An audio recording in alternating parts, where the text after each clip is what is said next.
মাননীয় প্রধান উপদেষ্টা যেটা বলেছেন তার মধ্যে যেটা মানুষের মধ্যে একটু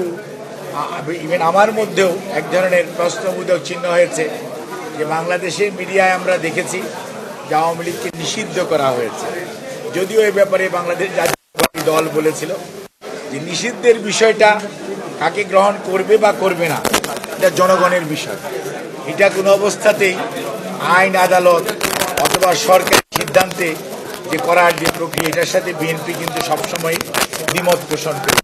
বিএনপি বলেছিল জনগণ সিদ্ধান্ত নেবে কারা অন্যায় অত্যাচার করেছে, তবে বিএনপি সবসময় একটা কথা আমরা বলছি সেটা হচ্ছে দোজুয়ার এই গণহত্যাকারী এবং এটার যারা আদেশ দিয়েছে তাদেরকে আইনের আওতায় এনে যথাযথ বিচার করা, এবং সেটি সাবেক প্রধানমন্ত্রী হোক, ওনার দলের বড় বড় নেতারা হোক, অথবা দলের অন্যান্য যে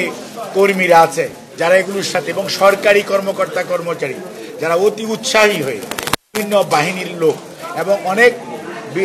সংস্থার লোক, সর্বোপরি আপনার প্রশাসন দেখেন, বিচারালয় দেখেন, অনেকে ওয়ান স্টেপ এহেড তারা অতিরিক্ত মানে আপনার করেছে যেটি তাদের জুরিডিকশনের মধ্যে পড়ে না। কাজে তাদের বিচারের ব্যাপারে বাংলাদেশ জাতীয়তাবাদী দল সবসময়ই সোচ্চার ছিল, এখনও আছে, এবং আমরা বিশ্বাস করি কোনো অবস্থাতে গণহত্যাকারী এবং গণদুশ্মন যারা ছিল, যারা গুম করেছে, যারা মানুষকে নির্বিচারে গুলি করে হত্যা করেছে, যারা মানুষের সম্পদ লুণ্ঠন করে দেশের বাইরে নিয়ে গিয়ে দেশের সম্পদ লুণ্ঠন করে পাহাড় করেছে, তাদেরকে বিচার এবং বিচারের আওতায় আনা এবং বিচারহীনতার যে আপনার যে কালচার, যেটা আয়নাঘর বলেন, গুম বলেন, এনকাউন্টার বলেন, এগুলোর যে কথা, এবং অট্টহাসি অর্থাৎ প্রতিহীন পরায়ণতার যে চরম পরাকাষ্ঠা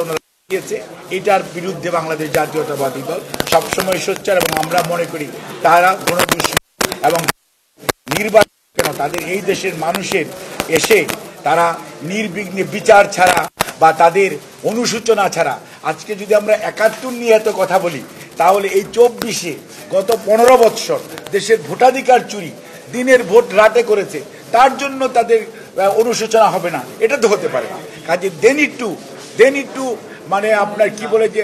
আনকন্ডিশনালি জনগণের কাছে ক্ষমা চাইতে হবে। তো এটা জনগণ সিদ্ধান্ত নেবে ক্ষমা করবে কি করবে না, এটি